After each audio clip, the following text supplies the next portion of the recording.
तो हमारे पास यहाँ पर एक क्वेश्चन है जो कि गेट 2025 बायोमेडिकल ब्रांच में पूछा गया था। वो देखते हैं। हमसे ये कहा जा रहा है कि the eigen values of this matrix are, ये जो हमें गिवन मैट्रिक्स है इसका हमें आइगन वैल्यू बताना है क्या होगा। तो देखते हैं, इस मैट्रिक्स को मैं यहाँ लिख लेता हूँ। तो मैट्रिक्स मेरा है cos theta minus sine theta, sine theta और कॉस थीटा। अब जैसा कि आप देख सकते हैं कि ये 2x2 ऑर्डर का एक स्क्वायर मैट्रिक्स है, यानी इसके करस्पॉन्डिंग हमारे पास दो आइगन वैल्यूज होंगे, λ1 और λ2। अब अगर इस क्वेश्चन में मैं प्रॉपर्टीज ऑफ आइगन वैल्यूज लगाना चाहूँ, यानी अगर मैं पहली प्रॉपर्टी का इस्तेमाल करूँ जो कि कहती है कि sum of eigenvalues is equal to sum of principal diagonal elements, PD मतलब प्रिंसिपल डायगोनल एलिमेंट्स, तो हमारे पास क्या आ जाएगा? तो हमारे पास आ जाएगा λ1 plus λ2 is equal to 2 cos theta. सही बात है। अच्छा, अगर मैं दूसरी प्रॉपर्टी लगाऊं जो कि कहती है कि प्रोडक्ट ऑफ आइगन वैल्यूज किसके बराबर होती है? प्रोडक्ट ऑफ आइगन वैल्यूज बराबर होती है आपके डिटर्मिनेंट ऑफ मैट्रिक्स के, यानी हमारे पास यहाँ पर डिटर्मिनेंट ऑफ मैट्रिक्स कितना आ जाएगा? तो डिटर्मिनेंट ऑफ मैट्रिक्स आ जाएगा cos square theta minus of minus sine square theta, यानी cos square theta plus sine square theta आ जाएगा, जिसकी वैल्यू आ जाएगी 1 के बराबर। तो आपके पास सम ऑफ आइगन वैल्यूज गिवन है जो कि आपके पास आया 2 cos थीटा के बराबर, और आपके पास product of eigenvalues given है जो कि बराबर आया 1 के। ये आपके पास 1 आ गया। ओके, तो अब आप देखिए, आपके पास दो आइगन वैल्यूज ऐसी हैं जिनका प्रोडक्ट 1 है और दो आइगन वैल्यूज ऐसी हैं जिनका सम 2 cos थीटा है। तो एक बार जरा हम ऑप्शन से समझने की कोशिश करते हैं कि क्या कुछ मैच कर रहा है कि नहीं। तो देखिए, क्योंकि मेरा प्रोडक्ट ऑफ आइगन वैल्यू 1 के बराबर है, तो एक बार मैं ऑप्शन से चेक करता हूं, क्या मेरा λ1 और λ2 ये हो सकता है? क्या cos 2 थीटा और sin 2 थीटा 1 के बराबर होता है? बिल्कुल भी नहीं, ये ऑप्शन गलत है। अगर cos थीटा और माइनस साइन थीटा का प्रोडक्ट में लूं तो क्या ये 1 के बराबर होगा? बिल्कुल भी नहीं होगा। क्या cos थीटा और साइन थीटा इसका अगर मैं प्रोडक्ट लूं तो क्या ये 1 के बराबर होगा? ये भी नहीं होगा।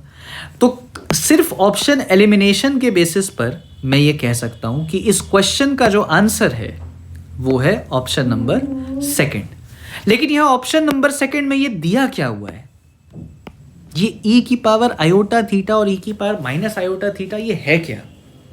तो एक बार इसको हम अच्छे से देख लेते हैं। करेक्ट आंसर हमारा यही है, बी ऑप्शन, क्योंकि ए, सी और डी ऐसे आइगन वैल्यूज थे जिनका प्रोडक्ट 1 के बराबर नहीं आ रहा था। तो मैंने सेकंड ऑप्शन आंसर कह दिया। लेकिन एक बार अब देखते हैं कि सेकंड ऑप्शन क्यों आंसर है। देखिए, जो e की पावर आयोटा थीटा होता है, ये आपको ध्यान रखना है कि ये किसके बराबर होता है। ये बराबर होता है cos theta plus iota sine theta के। और e की पावर अगर माइनस आयोटा थीटा लिखा है तो ये किसके बराबर होता है? ये बराबर होता है cos theta minus iota sine theta के। अब आप देखिए, अगर मैं इन दोनों को ऐड कर दूं तो मेरे पास क्या आ जाएगा?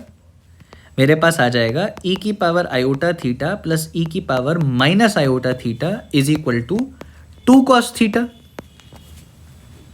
करेक्ट है। और अगर मैं फर्स्ट और सेकंड का प्रोडक्ट ले लूं, यानी e की power iota theta into e की पावर माइनस आयोटा थीटा, तो ये कितने के बराबर आ जाएगा? आप राइट हैंड साइड को अगर देखेंगे तो ये आ जाएगा cos theta plus iota sine theta into cos theta minus iota sine theta. ये किसके बराबर आ जाएगा?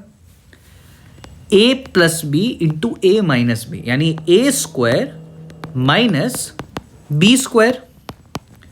तो ये आ जाएगा cos square theta minus iota square sine square theta. अब आयोटा स्क्वायर आप जानते हैं ये -1 होता है। क्यों? क्योंकि आयोटा स्क्वायर रूट ऑफ -1 होता है। तो आई स्क्वायर हो जाएगा -1 के बराबर। तो ये आ जाएगा cos square theta plus sine square theta, यानी ये आ जाएगा 1 के बराबर। तो देखिए, अगर लैम्डा 1 ई की पावर आयोटा थीटा है और लैम्डा 2 ई की पावर माइनस आयोटा थीटा है, तो सम ऑफ आइगन वैल्यूज जो है वो आपका 2 कॉस थीटा के बराबर आ रहा है। और अगर मैं इनका प्रोडक्ट कर दूं तो भी आप देख सकते हैं कि ये 1 के बराबर आ रहा है। आप केवल लेफ्ट हैंड साइड का भी अगर प्रोडक्ट लेते ना, जैसे कि अगर आप ई की पावर आयोटा थीटा इंटू ई की पावर माइनस आयोटा थीटा करते, तो भी क्योंकि आपका बेस यहां सेम है, तो प्रोडक्ट आप डायरेक्टली यहां निकाल सकते हैं कि अगर बेस सेम होता है तो जो पावर्स हैं उन्हें आप डायरेक्टली ऐड कर सकते हैं। तो ये e की पावर 0 बन जाता, यानी 1 आंसर यहां से भी आपको दिख जाता कि प्रोडक्ट 1 आ रहा है। लेकिन ये एक्सपैंड कैसे होता है ये आपके लिए समझना जरूरी था। तो इसको हम एक बार फ्रेश तरीके से लिख लेते हैं कि मैंने आपको यहां क्या बताया।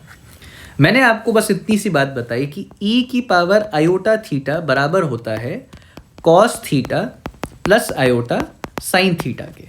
तो अगर आपको कभी बोला जाए कि e की power iota into pi by 3 की वैल्यू इवेल्युएट करिए, तो ये क्या आ जाएगा? ये आ जाएगा cos pi by 3 plus iota sine pi by 3 के। कॉस पाई बाई 3 मतलब कॉस ऑफ 60 डिग्री, जो कि होता है हाफ के बराबर, और साइन पाई बाई 3 मतलब साइन 60 डिग्री, जो कि होता है √3/2 के बराबर। तो e की पावर आयोटा पाई बाई 3 की ये वैल्यू हमारे पास आ जाएगी। तो ये मैंने बस एग्जांपल दिया कि अगर आपको e की पावर आयोटा थीटा के अंदर कुछ भी दिया हुआ हो तो वो आप कैसे इवैल्यूएट करेंगे। तो ये आपको अपनी कॉपी में लिख लेना है, ये बहुत ज़्यादा इंपॉर्टेंट है। e की पावर माइनस आयोटा थीटा को भी आप लिख लीजिएगा कि ये cos theta minus iota sine theta के बराबर होता है। तो ये दो चीज़ें आपको हमेशा ध्यान रखनी है। तो इसका आंसर जो है ये सेकंड ऑप्शन हमारा